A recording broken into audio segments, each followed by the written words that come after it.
사도행전 4장 1절부터 12절입니다. 같이 읽습니다. 시작. 사도들이 백성에게 말할 때에 제사장들과 성전 맡은 자와 사두개인들이 이르러 예수 안에 죽은 자의 부활이 있다고 백성을 가르치고 전함을 싫어하여 그들을 잡음에 날이 이미 저물었으므로 이튿날까지 가두었으나 말씀을 들은 사람 중에 믿는 자가 많으니 남자의 수가 약 5천이나 되었더라. 이튿날 관리들과 장로들과 서기관들이 예루살렘에 모였는데 대제사장 안나스와 가야바와 요한과 알렉산더와 및 대제사장의 문중이 다 참여하여 사도들을 가운데 세우고 묻되 너희가 무슨 권세와 누구의 이름으로 이 일을 행하였느냐. 이에 베드로가 성령이 충만하여 이르되 백성의 관리들과 장로들아, 만일 병자에게 행한 착한 일에 대하여 이 사람이 어떻게 구원을 받았느냐고 오늘 우리에게 질문한다면 너희와 모든 이스라엘 백성들은 알라. 너희가 십자가에 못 박고 하나님이 죽은 자 가운데서 살리신 나사렛 예수 그리스도의 이름으로 이 사람이 건강하게 되어 너희 앞에 섰느니라. 이 예수는 너희 건축자들의 버린 돌로서 진 모퉁이의 머릿돌이 되었느니라. 다른 이로서는 구원을 받을 수 없나니 천하 사람 중에 구원을 받을 만한 다른 이름을 우리에게 주신 일이 없음이라 하였더라. 아멘. 베드로는 고기 잡는 어부였습니다. 그런 예수님을 부인하고 도망갔었던 사람이죠. 그런 베드로에게 성령이 임하시자 정말 놀라운 기적과 능력이 나타나기 시작했습니다. 성전 미문 앞에서 구걸하던 사람이 베드로와 요한이 은과 금은 난 없다. 그러나 나사렛 예수 그리스도 이름, 그 이름으로 내가 너를 일어나 걷기를 원한다. 그리고 오른손을 잡아 일으킬 때 그가 일어나서 치유가 되었습니다. 궁금합니다. 성경에 기록된 일들은 그때만 있는 일인가? 지금은 일어나지 않는 일인가? 그럼 왜 안 일어나는가? 그 이유는 무엇일까? 우리에게 믿음 없음이 아닌가? 그때나 지금이나 하나님 동일하시고 예수님 동일하시다면 하나님의 치유와 성령의 나타나심의 역사는 이 시대는 중단된 것인가? 이런 의아함과 궁금함이 생기면서 우리가 더 성령의 충만함으로 또 하나님의 말씀의 역사를 믿는 것, 그 믿음이 얼마나 중요한가 깨닫게 되죠. 성령 받은 사도들은 이제 그 안짐뱅이의 일어남을 통해 예수 그리스도를 증거하기 시작합니다. 그렇다고 해서 모든 사람들이 그 다 예수 그리스도에 대하여 베드로의 설교를 들은 건 아닙니다. 오늘 말씀의 1절에 보니까 사도들이 백성에게 말할 때에 제사장들, 성전 맡은 자와 사두개인들은 예수 안에 죽은 자의 부활이 있다고 백성 가르치는 것을 싫어했다. 그렇게 기록하고 있습니다. 복음 전하는 것을 싫어했습니다. 복음을 다 좋아하는 것은 아닙니다. 이들은 누굽니까? 이들은 제사장들, 성전 맡은 자들, 그리고 사두개인들입니다. 가장 하나님이 하시는 일을 기뻐하고 또 하나님의 말씀을 전하는 것을 좋아해야 할 사람들입니다. 그런데 성전 안에 있는, 성전을 지키고 성전 안에 있고 성전에서 생활하던 그 종교 지도자들이 가장 앞장서서 그 복음을 전하는 것, 예수님을 가르치는 것을 싫어하고 있는 것을 알 수 있습니다. 우리 안엔 제사장이 있습니다. 내 안에는요 성전 맡은 자가 있어요. 내 안에는요 사두개인들이 있어요. 우리 안에는 이런 어떤 기득권을 주인처럼 행세하려고 하는 종교 율법주의자가 우리 안에 가득합니다. 나보다 하나님 더 사랑하는 사람이 있으면 축복해주고 하나님 말씀을 더 잘 가르치고 말하면 격려해줘야 하는데 시기와 질투심이 우리 안에 있죠. 여러분 안에 지금 거부하고 싫어하는 것은 어떤 것입니까? 무엇을 싫어하고 있습니까? 나는 바른 말씀, 진리의 말씀을 들을 때 어떻게 받아들입니까? 아멘하고 그것을 받아들입니까? 아니면 내 나름대로 그것을 싫어하거나 거부하거나 부정하고 있는 것은 아닌가? 내가 듣고 싶은 것만 들으려 하고 있는 것은 아닌가? 물론 그들에게 있어서 예수 그리스도는 듣기 싫은 이름일 겁니다. 왜냐하면 자기들이 십자가에 못 박아 죽인 사람이기 때문에 그런 거죠. 그 이름을 누가 듣고 싶게 했어요? 사형수의 이름인데. 근데 그가 다시 부활했다고 백성들을 가르치니까 더 기분 나쁜 거죠. 여러분, 내가 기분 나쁘고 안 나쁜 거와 상관없이 이게 진리냐 진리가 아니냐, 사실이냐 사실이지 않느냐, 그것이 더 중요하지 않습니까? 그들은 사도들을 붙잡았습니다. 3절에 보니까 그들을 잡음에 날이 이미 저물었으므로 이튿날까지 가두었다. 지금 내가 붙잡고 있는 것은 무엇인가? 하나님의 말씀은, 예수 그리스도의 복음은 사방으로 흩어지고 많은 사람들에게 증거해야 돼야 하는데, 나의 고정관념이 그 말씀을 붙잡고 있는 것은 어떤 것이 있을까요? 내가 붙잡고 있기 때문에 말씀이 역사가 안 일어나는 것은 아닙니다. 내 고정관념 속에, 내 경험 속에, 내 가치관 속에 이럴 거야, 이럴 수밖에 없을 거야. 그리고 내가 가지고 있는 종교율법주의의 사고방식이 그 사도들을 붙잡았다는 것은 보냄받은 자를 붙잡은 거죠. 말씀을 붙잡은 거죠. 그것은 믿음으로 붙잡은 것이 아니라 역사하지 못하도록 붙잡고 있는 거죠. 여러분, 내가 붙잡고 있는 게 있어요. 믿음으로 아멘 하고 붙잡는 것이 아니라 역사하지 못하도록 붙잡고 있는 그것은 무엇인가?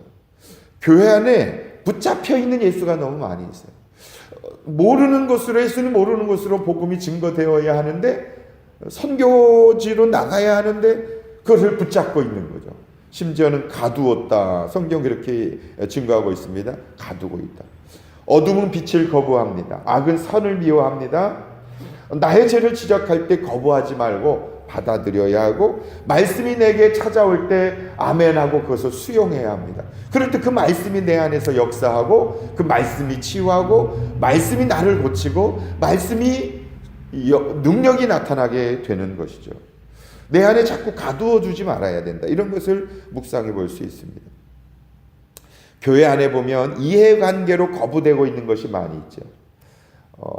목회는 무엇일까? 예전에는요, 내가 목회를 잘해서, 내가 설교를 잘해서, 내가 성도들 훈련 잘 시켜서, 그래서 교회가 커지고 사람들이 많아지고, 그래서 성공한 목사, 목회 잘하는 목사라는 이야기를 듣고 싶은 마음이 컸어요. 근데 지금은 제가 달라진 게 있다면 마음속에, 그거보다 더 중요한 건 성도들이 더 잘하는 게 더 중요하다. 성도들이 잘 가르치고, 성도들이 신앙생활 잘하고, 성도들이 예수 잘 믿고, 성도들이 정말 주님의 뜻대로 살아가도록 돕는 일이 내가 하는 일이지, 그게 진정한 성공이지, 내가 잘하는 것보다 성도들이 잘하게 하는 것이 중요하다. 부모 그렇지 않습니까? 나보다 너희들이 건강하고 나보다 너희들이 더 잘 살면 좋겠다. 이게 부모 마음인 것처럼 하나님도 우리에게 그런 마음이 있으신 거죠. 그래서 목사보다 신앙생활 더 잘하도록 돕는 일, 그게 목회다라는 거죠. 성도들이 가르칠 때 가두지 말자. 성도들이 가지고 있는 것을 가지고 하나님의 뜻을 가지고 살아가려고 할 때 싫어하지 말자. 그 싫어하면 그게 사두개인이고 제사장이고 성전 맡은 자이다. 모든 것을 다 내가 하려고 하는 욕심을 내려놓아야 한다. 이런 것을 묵상해 볼 수 있습니다. 여러분, 어떤 음성으로 그 제사장들, 사두개인들, 성전 맡은 자들이 부활을 가르치는 사도들을 싫어하고 감옥에 가두고 붙잡는 것을 통해서 무엇을 깨닫습니까? 또 하나 깨닫는 것은, 사도들은 말씀은 가두었지만 말씀을 들은 사람 중에 믿는 사람들이 남자만 5,000명 만들어졌다. 아무리 말씀을 가두려고 하지만 말씀은 갇히지 않습니다. 가두어질 수가 없는 거죠. 재미있는 건요, 말씀을 들은 사람 중에 믿는 자가 5,000명이라는 거예요. 더 많았다는 거죠. 마태복음 씨 뿌리는 비유에 생각해보면 4분의 1이잖아요. 길가밭, 돌짝밭, 가시덤불밭, 그리고 좋은 밭. 좋은 밭이라야 열매를 맺는 거 아닙니까? 그게 5,000명이 열매를 맺는, 나머지 세 가지는 아니란 말이에요. 4분의 1. 그럼 5,000명이라면 그거보다 4배를 더한다면 2만 명이 그곳에 있었던 거죠. 2만 명이 예루살렘 성전에서 사도들의, 베드로의 설교를 들었는데 그 가운데 5,000명만 믿게 되었다. 이 남자만 5,000명이니까 뭐 가족들까지 치면 뭐 한 2만 명 되겠죠. 그런 식으로 따지다면 한 8만 명 이상이 예루살렘 성전에 그 안에 사람들이 들었지만 다 믿는 건 아니다라는 거죠. 나는 어떤 밭인가? 길가밭 아닌가? 너무 딱딱한 거 아닌가? 돌짝밭 아닌가? 조금 자라다가 금방 햇빛 때문에 무너지는 거 아닌가? 가시덤불 아닌가? 세상의 염려, 돈 걱정, 미래의 염려 이런 것들 때문에 열매를 못 맺는 거 아닌가? 내 마음이 옥토밭인가? 그래야 믿을 수가 있는 거죠. 수없는 말씀을 우리가 들었지만 묵상했지만 믿지 못하기 때문에 믿는 역사가 안 나타나는 것은 아닌가? 믿음이 부족한 거죠. 그것을 위해서 기도해야 되겠죠. 성령의 역사로 5,000명이 믿게 되었다. 성령이 역사하면요, 이렇게 갑작스런 급박한 부흥의 역사가 일어나는 거죠. 이런 하나님의 역사는 지금도 일어날 수 있다. 그래서 부흥은 하나님이 하시는 것임을 알 수 있습니다. 성령의 역사죠. 이런 역사가 안디옥 교회에 있기를 주님의 이름으로 간절히 축복합니다. 정말 소망합니다. 부흥은 하나님이 주시는 것이다. 재판이 열렸습니다. 그 다음 날 재판장에 모인 사람들을 좀 보십시오. 죄송합니다. 관리들, 장로들, 서기관들, 그리고 대제사장 안나스, 가야바, 요함, 대제사장의 문중들. 이 사람들이 누굽니까? 이 사람들은 지금 예수님을 십자가에 못 박으라고 외쳤던 사람들이에요. 빌라도에게 찾아가서 협박하고 요청했던 백성들 선동했던 사람들이 그대로 다 모였어요. 한결같은 신실하신 사람들이네요. 예수님 십자가 못 박아 죽일 뿐만 아니라 한결같이 그 제자들까지 재판정에 데리고 온 사람들입니다. 사람은 쉽게 변하지 않는다. 그런 것을 알 수 있죠. 회개할 줄 모르는 이 사람들을 볼 수 있습니다. 7절 말씀에 보시면 그들이 지금 재판을 하는 장면의 질문이 무엇인가 하면요, 사도들을 가운데 세우고 묻되 너희가 무슨 권세와 누구의 이름으로 이 일을 행하느냐, 이렇게 질문하고 있습니다. 누가 시켰냐? 누가 시켰냐? 누가 이런 힘을 주었느냐?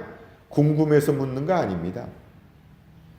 우리가 허락하지 않았는데 왜 이런 일을 하고 있느냐라는 거죠. 마음이 너무 불편한 거예요. 자기들이 모든 것을 주관해야 되는데 그렇지 않으니까 힘든 거예요. 그래서 베드로와 사도와 제자들을 불러다 놓고 있는 거죠. 이들이 말하는 권세는 어디의 권세일까요? 이들이 말하는 권세, 누구의 이름이냐, 이거는요, 땅의 권세와 땅의 이름이에요.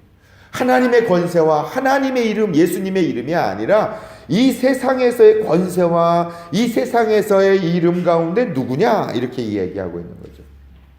우리의 관심은 어디 있을까? 너무 교회 안에서도 이 세상, 교회 안에서의 권세, 그 힘, 영향력, 그리고 교회 안에서의 이름, 누구냐, 이거에 너무 관심이 많아요. 예수 그리스도의 이름, 예수 그리스도의 능력, 하나님의 권세에 대해서 우리는 관심을 가지고 있는 거예요. 모든 권세는 위로부터 임한다는 것을 알아야 한다. 그래야 예수 그리스도를 믿을 수 있다. 베드로가 비록 자신들이 보기에는 천한 어부였지만 그를 통해서 선천성 장애인이 일어났다면 거기에 분명히 무슨 하나님의 뜻이 있을 것이라고 생각할 수 있는 그런 영적 분별력이 이들에게는 없었던 거죠. 여러분에게는 어떠십니까? 주변에서 일어나는 또 하나님이 행하시는 것을 보면서 저 가운데 하나님의 행하심이 없는가? 하나님이 말씀하시는 것은 없는가? 또 내 가족을 통해서, 이웃을 통해서 들려지는 그 간증이나 변화나 이런 것을 보면서 저기에는 하나님의 어떤 역사가 있는가를 볼 수 있는 그런 눈이 있는가라는 거죠. 그런 것을 볼 수 있어야 되죠. 마음을 불편해하지 말고, 시기하지 말고, 질투하지 말고, 그 안에 분명히 하나님의 계획이 있겠구나 라고 하나님의 권세를 볼 수 있는 눈, 그것이 필요하지 않을까요? 베드로는 8절에 보니까 4장 8절에 성령이 충만해서 이야기하기 시작합니다. 그런데 그들은 분노에 충만해서, 시기심에 충만해서 사도들을 감옥에 가두었습니다. 여러분, 성령 충만할 때 이야기해야 됩니다. 마음에 분노가 가득하고요, 마음에 시기심이 있고 마음에 막 욕심이 있고 그럴 때 얘기하면 얘기할수록 손해인 것 같아요. 마음에 은혜가 있고 기쁨이 있고 성령님이 역사하실 때, 그럴 때 입을 열어 말할 때 시험이 없지, 그렇지 않고 내 생각을 내 의도를, 그리고 내 마음속에 막 끓어오르는 그것을 가지고 얘기하면 반드시 후유증이 나타난다는 것을 알 수 있습니다. 그러나 성령이 충만해서 얘기하면 그때 변화가 일어나고 회복이 일어나고 치유가 일어난다는 것을 알 수 있죠. 베드로는 무슨 말을 합니까? 구원에 대해서 말합니다. 9절에 병자에게 행한 착한 일, 안진뱅이가 일어난 거죠. 그런데 그것은요, 구원을 받았다. 그렇게 베드로는 설명하고 있습니다. 전인적 치유를 이야기하는 거죠. 몸의 치유만 아니라 영혼의 치유를 말하는 거예요. 몸이 고쳐진 게 중요한 게 아니고 그의 영혼이 구원받았느냐 구원받지 않았느냐에 대하여 우리에게 질문한다면, 그렇게 지금 베드로는 이야기하고 있는 거예요.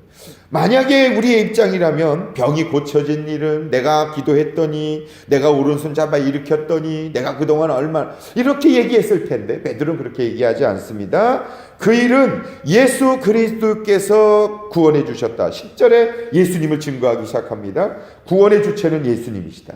너희가 십자가에 못 박고 죽은 자 가운데 살아나신 나사렛 예수 그리스도의 이름으로 이 사람이 건강하게 되어 너희 앞에 섰느니라. 모든 영광을 예수님께 돌립니다. 내가 한 거 하나도 없다.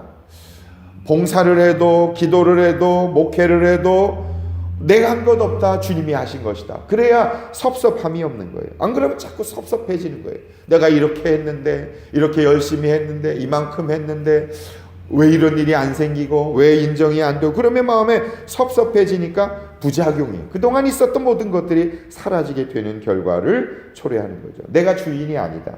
베드로가 지금 그렇게 하고 있는 거예요. 예수님의 이름으로 이 사람이 건강하게 된 것이다. 정말 중요한 것 같아요. 예수님의 이름으로 내가 구원받았습니다. 예수님의 이름으로 내가 봉사합니다. 예수님이 주시는 능력과 은혜로 내가 목회합니다. 예수님이 나를 구원해 주셔서 그 은혜로 살아갑니다. 이런 믿음이 있을 때 하나님이 더 크게 역사해 주신다는 것을 알 수 있죠. 예수님은 내 죄 때문에 돌아가셨다라는 것을 믿어야 해요. 너희들이 십자가에 못 박아 죽였다는 거예요. 그 너희들은 누굽니까? 바로 나죠. 내가 예수님을 죽인 거예요. 내가 예수님을 십자가에 못 박은 거고 나 때문에 예수님이 죽으신 거예요. 그거를 믿는 믿음이 있어야 구원받을 수 있다. 그러나 버린 돌이 모퉁이 떼이 되었다. 11절에 그럽니다. 묵상해 보면 버림받은 것 같은 내 인생이